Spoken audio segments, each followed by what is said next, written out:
I can hear it too. Okay, good. It didn't attach to these, just for... This is as good as we can do right No, now.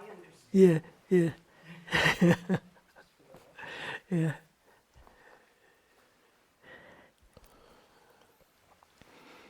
Well, I hope everybody's here except Sele. So welcome. In case you don't know, I'm Carol and this is Andrea. And we're both really happy to have this month, or in some cases 2 weeks together, to just explore this particular style of Vipassana meditation. So I'm sure you're all aware that that's our intention in this morning and in the morning reflections and the group interviews and the talks, to really give us all a month to practice this style kind of exclusively and just see for yourself how it works, where it goes, and if and how it's useful to you in your understanding, in your daily life, in the whole mandala of your life of wisdom and compassion and meditation practice. So that's what we're here to do.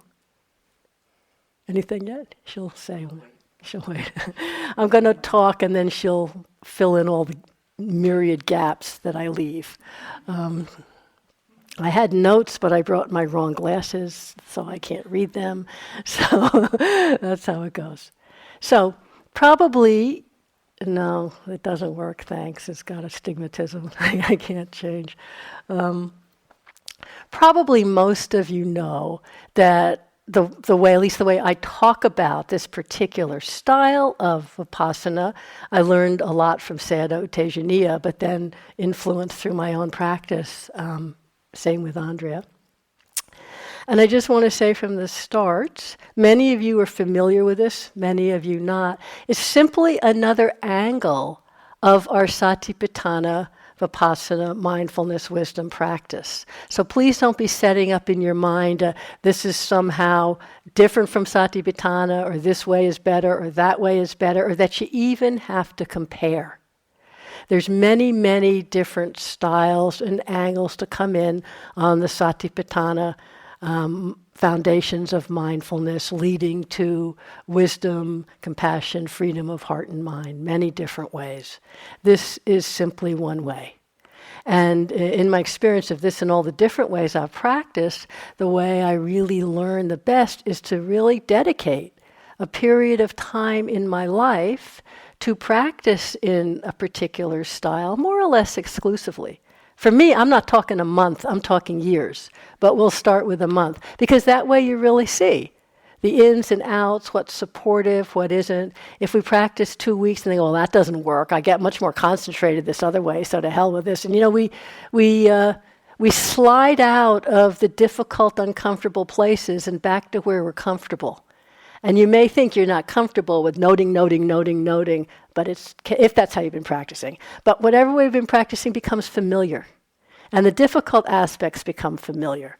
And what I found is when I change techniques of meditation practice, those habits have been like the hardest to see through and shift. I mean, I never smoked, but I think it's almost harder than stopping smoking.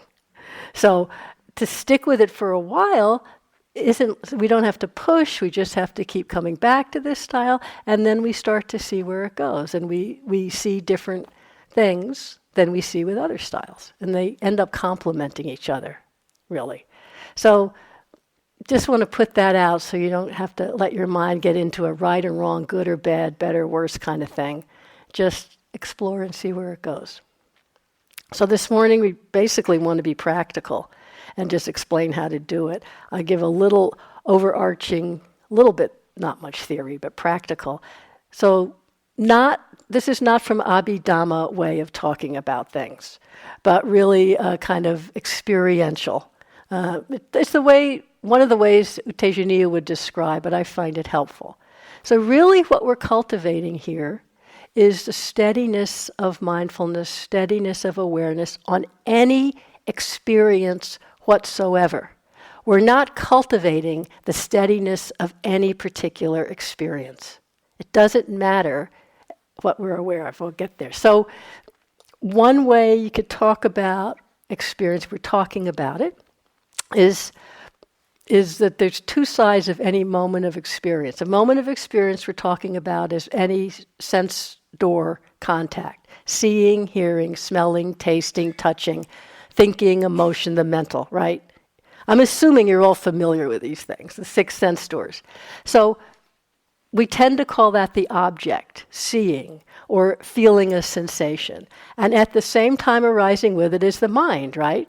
And the mind and the object arise together, two sides of the same coin. The mind's function is to know. The object's function, this isn't Abhidhamma, the object's function is to be known. So whatever can be known becomes object. A lot of people don't like the word object. Just let it be, all right? It's just the thing that's being known and the knowing of it. Whatever that is, an emotion, a sound, the sound of my voice, a pain in the body, whatever it is, aversion, whatever it is. So these two are coming together. As you are aware from meditation and life, our tendency is to really focus on the object. And a lot of times in meditation, we're really like naming and exploring and sinking into the object, which strengthens the mindfulness for sure. But we tend not to give so much awareness or notice the awareness, the mind knowing side of the object. So there's object and the mind that's knowing. So knowing an object, just focus on the object, that doesn't make it meditation. That's just how we go through life. Knowing, in this aspect, there's the object and the knowing of it. We get more and more interested in the knowing aspect. So any object, whatever, can be known. Any object is the entryway into a moment of knowing. And when we're aware that we're knowing, when we recognize the knowing, that's when it starts to be this meditation. So that's what we're doing, really. Recognizing the knowing moment after moment after moment. Very simply, and we'll explain simply, not getting into you have to be really deeply concentrated to recognize the subtlety of a moment of consciousness knowing. Extremely simple. So right now, can you feel your hands touching, whatever they're touching? Yes, no, nods, yes. Okay.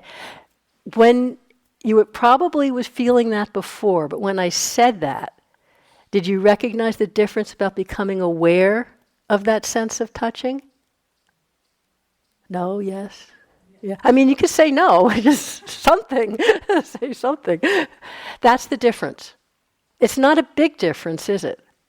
And it didn't require concentration, and it didn't require a lot of effort, did it? It did at that moment require my directing your attention to recognize the knowing. And so as we go along, as we begin by having more of a sense of personal effort directing, but as lightly as that was, but as we go along, recognizing the awareness, recognizing the knowing, that's what we're cultivating through all the activities of the day. The awareness, the recognizing the knowing begins to get its own momentum. And that's really where our interest is, not on making better objects, whether it's a subtlety of breath or less thoughts or feeling sensations when you walk. It doesn't matter. It really doesn't matter, which is really hard to believe. It takes a while to believe it. That's one of the reasons we have group interviews, because you really need to hear it from 75 different angles again and again. And believe I've been through that. I've sat in many, many groups with Sayadaw Tejaniya over many years. And it dawned, I said, wow, he really doesn't care.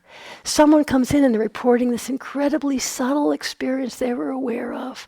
Someone else comes in and reporting how they were off, walking and talking to someone, and then they were really aware of that. And he's not like saying, oh yes, it's all equal, but you really feel underneath, but that one's so much better. No. It's like, wow, your really awareness is getting really steady while you're talking. Fantastic. And it was really, it took really hearing that. I thought it was the first time I really heard a teacher walking that, not kind of saying, oh, it's all equal, but let's really go for the deep subtlety. because that's what strengthens the trust in this recognizing awareness. So it's kind of like the over. So those are the first thing. There's the object arising every moment of consciousness. The knowing of it's happening, that's normal consciousness. When we recognize that, it starts to become meditation. And then the third aspect is as we're naturally recognizing the knowing, the awareness, and most of you'll find that's quite normal and easy. It's really the first insight in the progress of insight. Nama rupa, mind and matter, recognizing two things. Then we start to recognize what really makes it wise meditation is that there's wise attitude in the mind that's aware.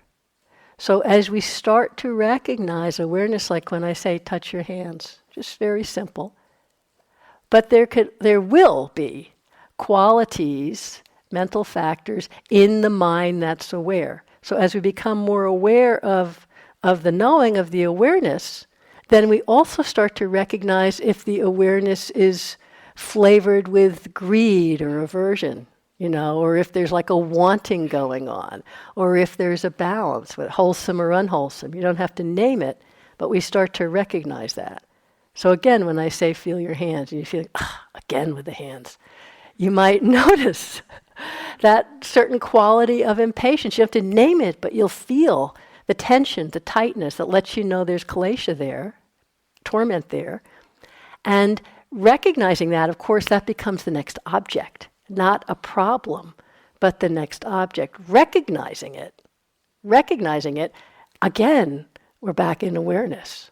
That's fine. Not recognizing it, we can think we're meditating very carefully, like take with a difficult physical sensation. You're really aware, you know you're aware, but not recognizing the quality in the mind that's knowing of aversion.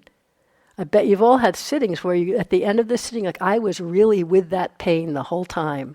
And at the end of the sitting, you're sweating bullets, your teeth are gripped, you get up and think, thank God that bell rang, I'm never going back in that hall again.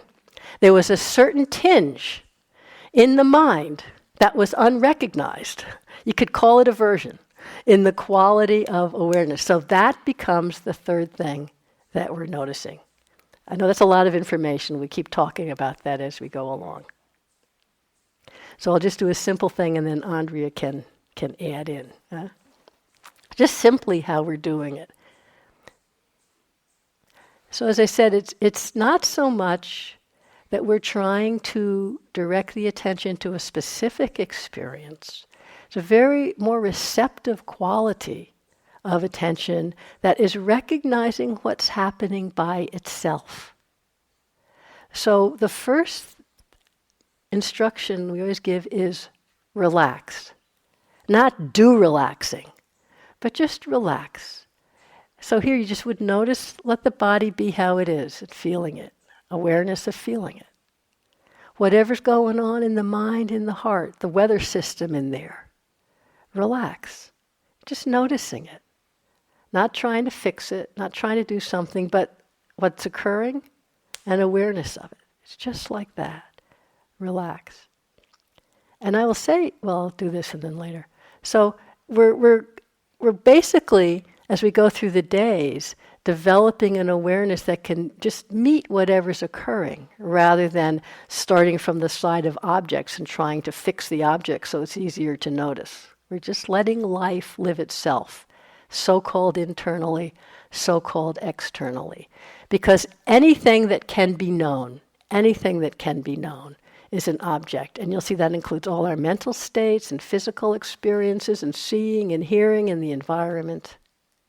So we start by relaxing, and I'm going to come back to your hands, just feeling them right now, right?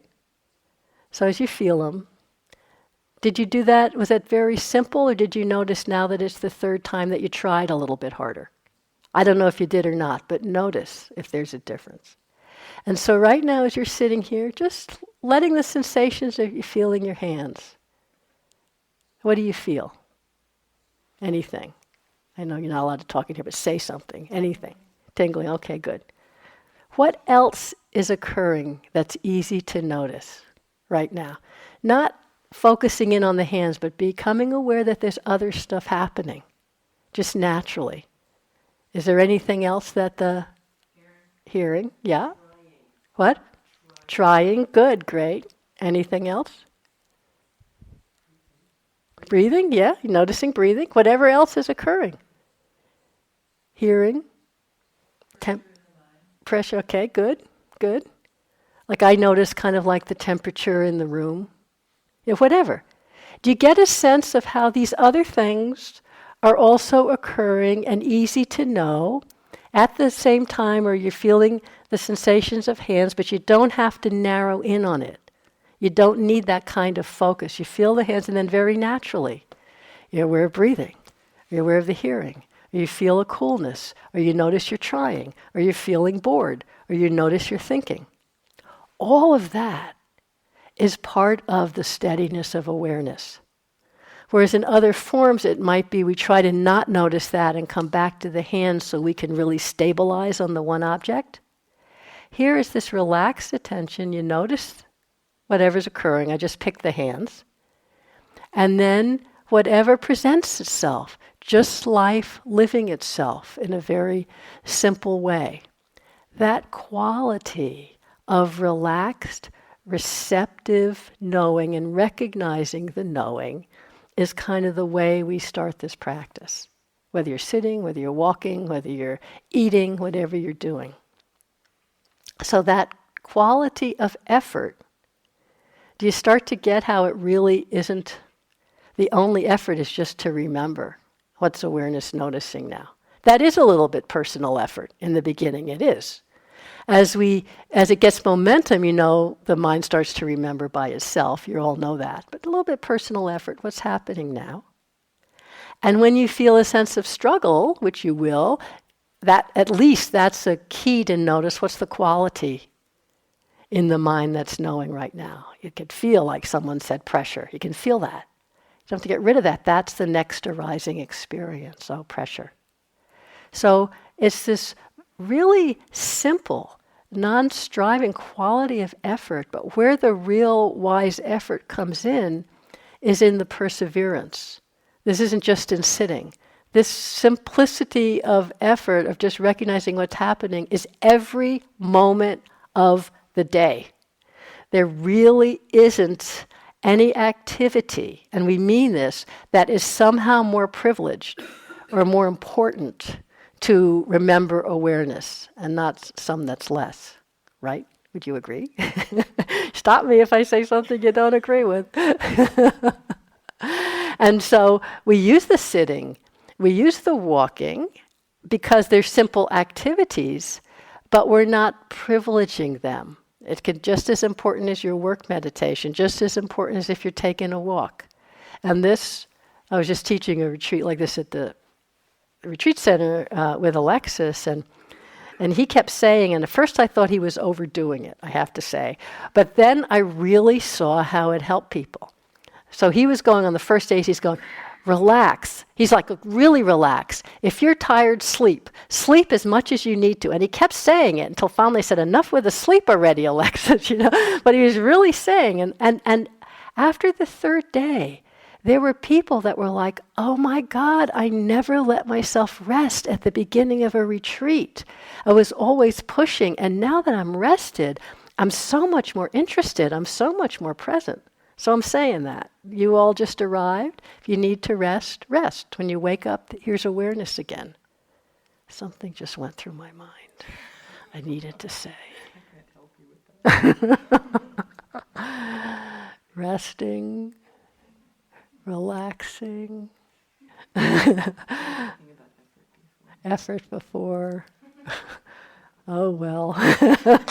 One of us will say it, whatever it is. Anyway. Yeah, so really that sense of not pushing, interest. So what really feeds the effort, it's not, the energy, I would say, and this is really a wisdom practice, isn't so much I've got to do it right. We're not trying to get concentrated. We're not trying to have an experience. What we're cultivating is interest in the process. So it's really being aware, whatever we're aware, like when I said feel the hand and notice what else is happening. As that goes on, we start to get interested in just seeing how life is presenting itself, seeing how the quality of awareness comes and goes, how it comes back by itself, the how when there's greed or aversion in the coloring or flavoring the awareness, what the effect of that is. Rather than think, oh, bad, there's greed. It's like, oh, greed's in the mind. Greed feels like this. What's the effect?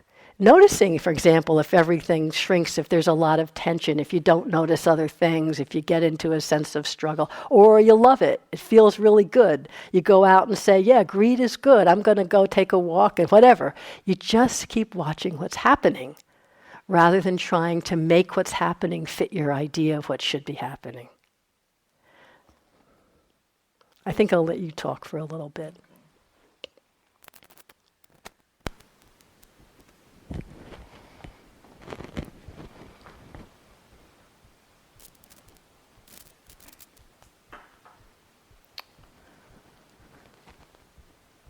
So I'm going to kind of review some of the same things that Carol talked about and offer some of my thoughts on it. The first piece is the effort piece. The very first thing that Sayadaw said to me when I met him was, the only work you give your mind is to remind yourself to be aware. And it's really, really simple. Just reminding yourself to be aware. So that takes a little bit of recognizing awareness itself. So recognizing, what is it to be aware? Are you aware right now? Do you know that you're aware?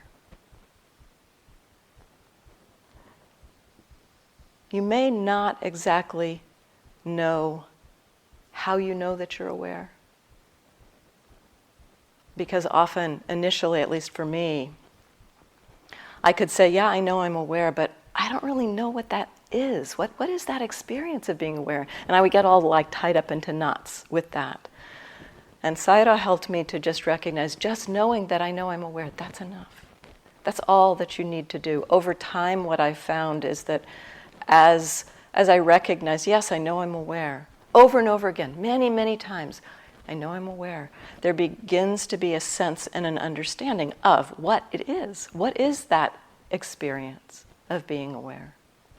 And then when you know that you're aware, there's something, as Carol points to, there's something that we are aware of. What is that? Right now, are you aware? And what's obvious? Just what's obvious. What's the most obvious thing? Maybe it's hearing, or maybe it's body sensation. Maybe it's a thought or a mood in the mind. So what's obvious? So this is the awareness and the object that Carol was talking about. One more piece around mindfulness.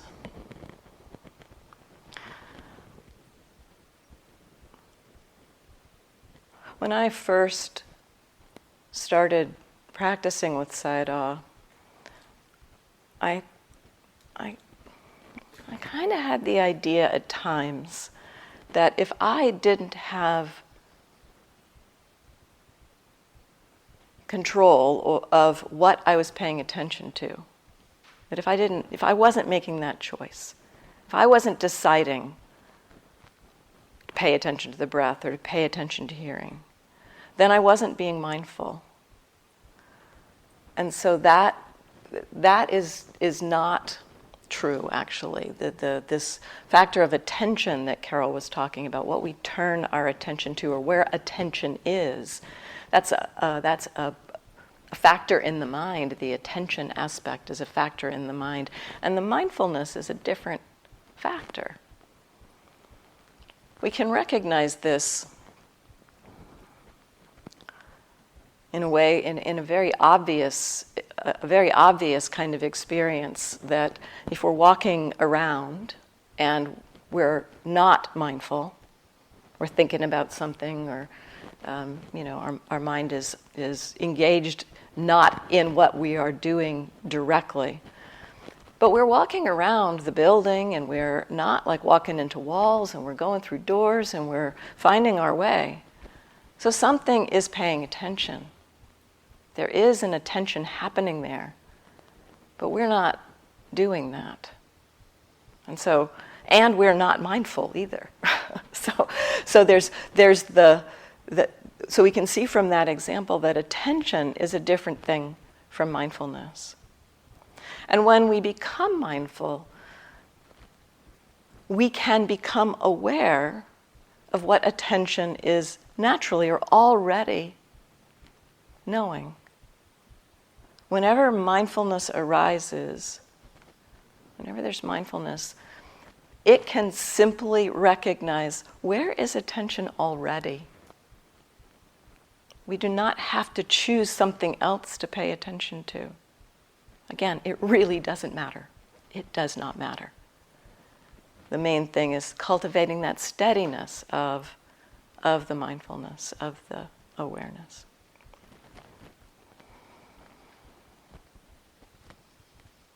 In terms of the reminding ourselves to be aware,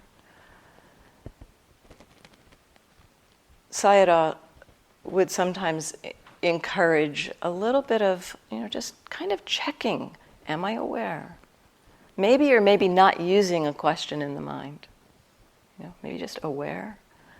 And you don't have to use a question in the mind, but it's not about asking a question and getting an answer, but just the kind of orienting to, recognizing, am I aware? And what am I aware of? What's obvious? So am I aware of what's obvious?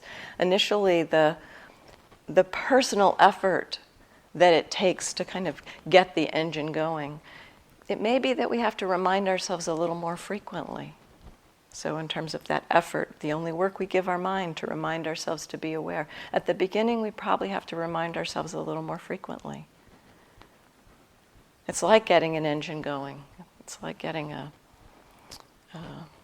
I sometimes give an analogy, those of you who've sat with me have heard this many times, about riding a scooter. One of those little kick scooters, not a motorized scooter, but a scooter, a little platform where you've got one foot on the platform and one foot that you have to put down to tap on the ground.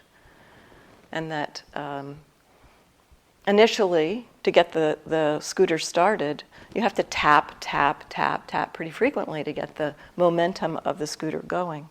But then after a while, you don't have to tap as frequently. You can ride, just let the scooter ride. And then you get familiar with what it feels like for that scooter to get wobbly, and you put your foot down and you tap again to get a little bit more momentum. And so in the mindfulness, the reminding ourselves to be aware, it kind of has that quality. Initially, we may need to remind ourselves a little bit frequently. Aware. And what's here? Just knowing what's here. Am I aware? Recognizing whatever we can, even just that we know we're aware. And then what's here? So initially reminding ourselves kind of frequently. And then after a while, we'll begin to get familiar with what that momentum of mindfulness feels like.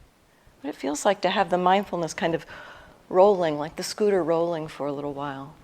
What that feels like. And we also may start to get familiar with what it feels like for that mindfulness to get a little wobbly. And when we need to remind ourselves again. So just the gentle tap, tap, tap of the scooter. Again, on the scooter, you could put your foot down and push really hard initially, but that would not be a very smooth ride. It wouldn't develop the momentum over time.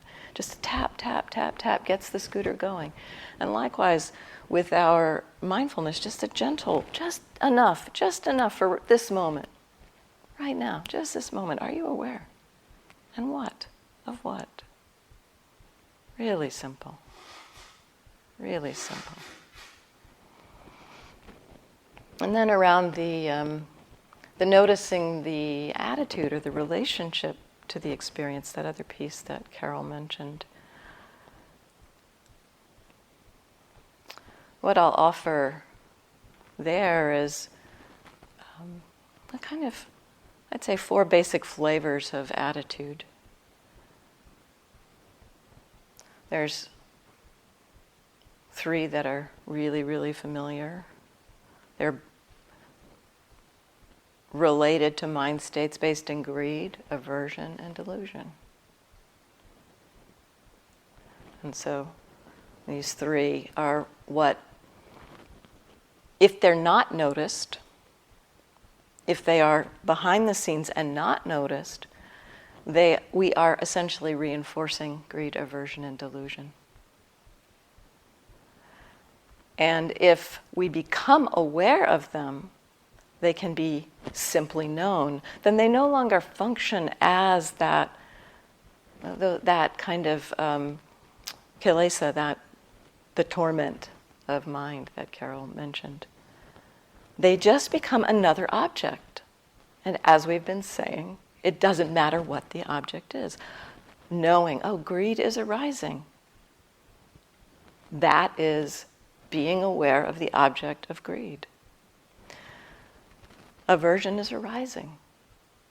So there's many flavors of these, from the subtle to the obvious. Aversion could have flavors of irritation, slight annoyance, all the way to hatred and rage. So there's a wide range of attitudes in there, in all of these, in all of 3 of these kilesa attitudes that we can begin to recognize.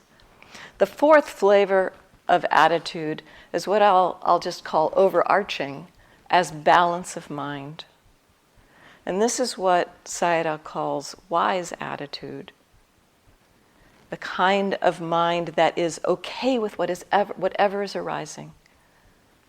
No problem. This is arising and I'm okay with that.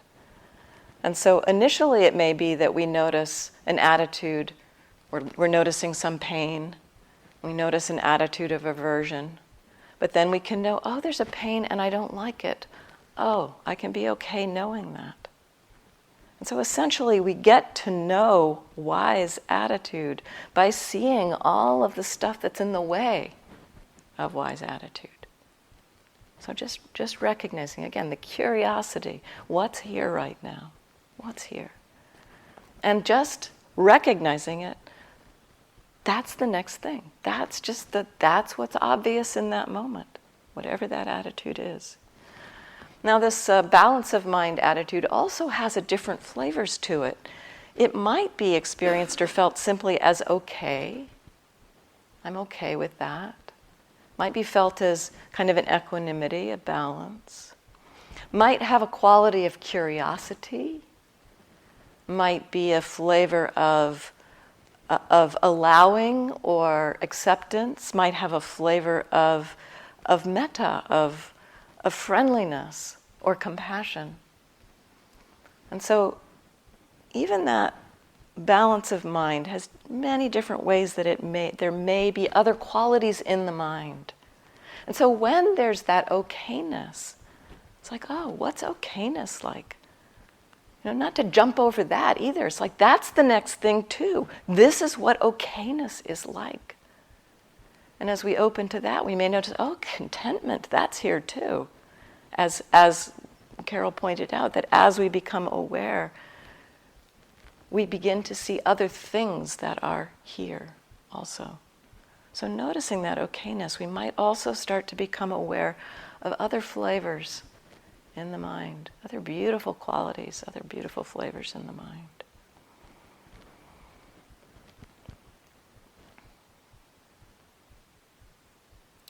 Do you want to say more?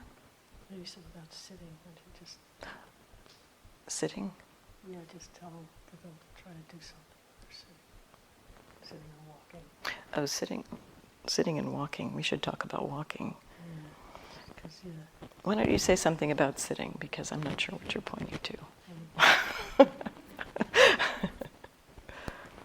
Basically, in terms of, the formal sitting and walking, what we've said is really what you do, but so don't know all of you, and maybe you sit down and you do something. You sit down and you feel the breath, or you sit down, you start with something.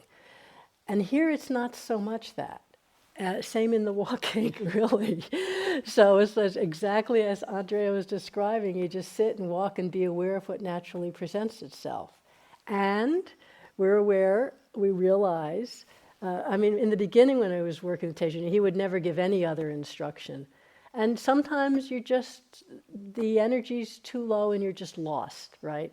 So don't jump to you're lost too quickly, because that's part of the habit of our conditioned of other meditations. Lost meaning 3 thoughts come, so you're lost. There's nothing wrong with thoughts. We're not trying to get rid of thoughts.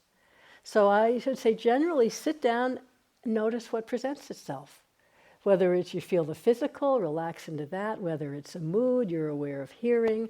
And just as Andrea's described, just notice what's occurring. That's the main way. Same in the walking. You walk, notice what's occurring. It might be seeing, it might be hearing.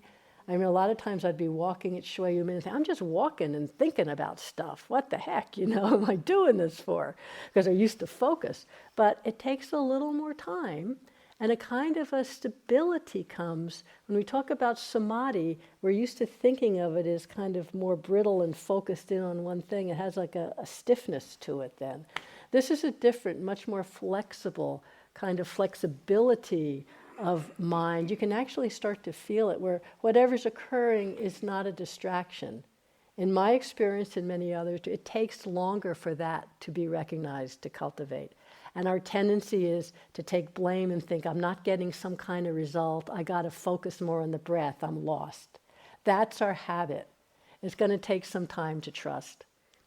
But if you're sitting, you're walking, and you're sitting, you really, when I say lost, there's thoughts can come, suddenly awareness is back, and you recognize thinking. Great, recognize awareness and thinking. Perfect. There's nothing else to do. You're recognizing, and it happened by itself. Then maybe the next moment, what's happening now? Am I aware? But as we know, there's times when you wake up, awareness. I think I've been here half an hour. I really have no clue.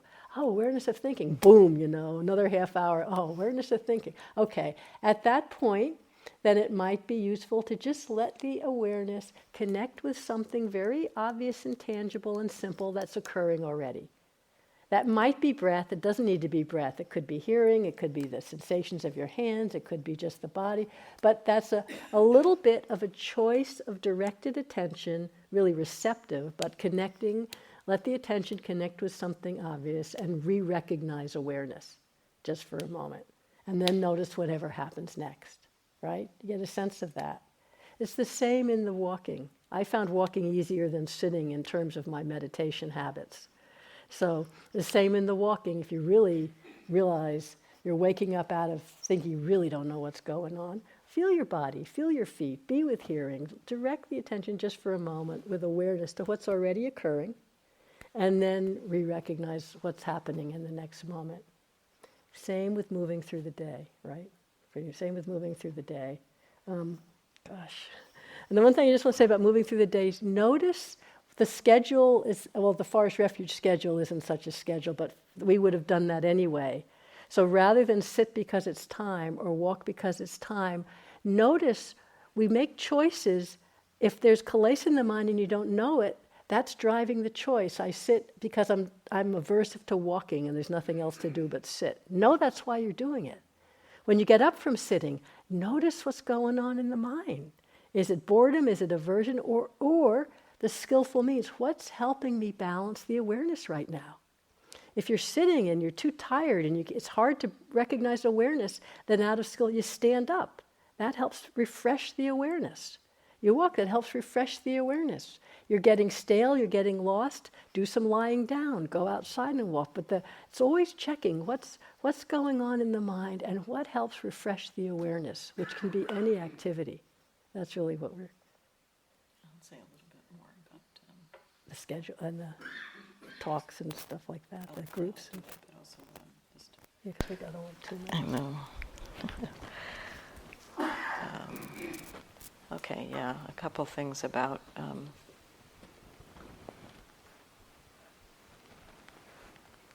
I'll say one piece around when we notice that awareness has been lost.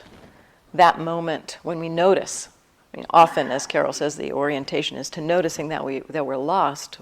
But what's actually going on there is that we're back. Mindfulness has returned, and that is a prime place to begin to recognize awareness. So notice the awareness there. That's really one of the first things to do, rather than immediately jumping to something to direct the attention to. Aware again. Oh, aware. And then if it feels like hard to just connect with what's obvious, that would be when to use some anchor, or not anchor, but just some obvious experience that helps you to connect. So we're going to do, tomorrow evening at 7 o'clock, we're going to do a question and comment section, a time. So we're going to let you really practice with this for a couple days, and then tomorrow night we'll take some questions in the hall. And so come to that if you wish. It probably would be helpful to hear some of the other questions.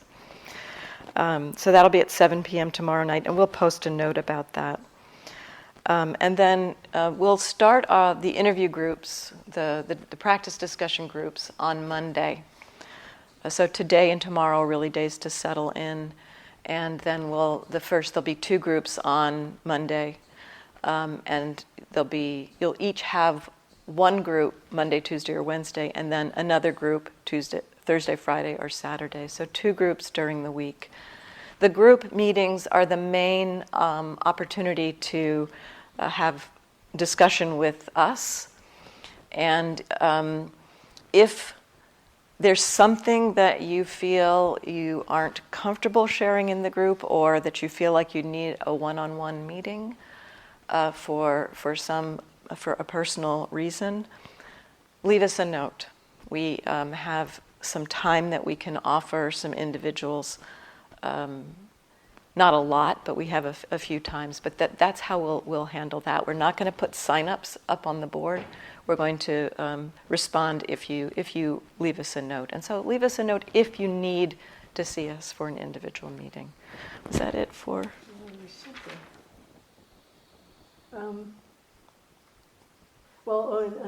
Often there'll be morning reflections. Oh, like morning at the reflections, 8:30 yes. sitting, Monday, Tuesday, Wednesday, Thursday, Friday, Saturday. Probably 2 out of 3 days, maybe. We haven't decided if it's just like surprise. So come if you wish. Tomorrow morning there will not be. Yeah, Sunday's like day off. That's like a thing we got from Burma, right? Sunday's day off. Not for you. But tomorrow evening we will have the questions. And then Monday morning I will probably do a reflection at 8:30. And that's the other thing, is that the 8:15 today was just for today because of the job trainings. And so we do need to stop now, so those of you who have the 9 o'clock job training can get to that. Simple. Keep it simple. Yeah, it's so simple you can't believe it. You'll think you're not. You'll think you're not meditating.